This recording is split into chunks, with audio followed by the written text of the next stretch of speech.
Hello, my name is Angel. Ako po si Dobbs and owner kami ng Daon Republic. Ang business namin ay food and beverage.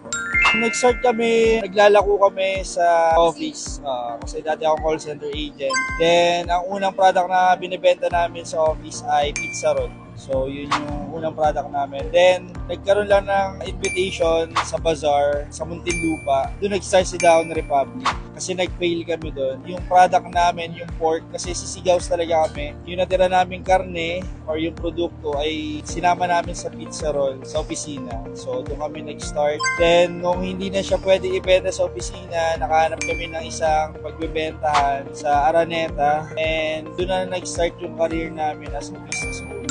Okay naman, so far ang na-advise lang din niya yung expansion. Nakakatuwa din marinig na okay na yung brand namin and then yung business namin and good for expansion.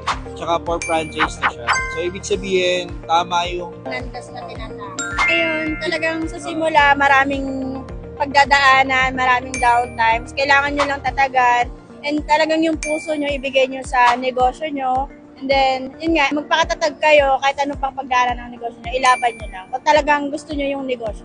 pagpatuloy nyo lang po yung ginagawa nyo kasi marami kayo natutulungan na entrepreneur na yung nag-start pa lang and yung maraming pinagdadaanan ng negosyante na naghahanap ng sagot sa mga struggle nila sa negosyo.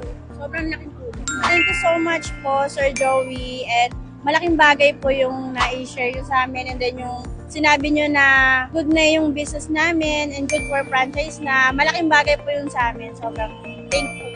Galing sa founder mismo ng Go Negosyo, malaking bagay talaga. Parang nakaka-boost ng confidence bilang negosyante. Lalo namin yung gano'n.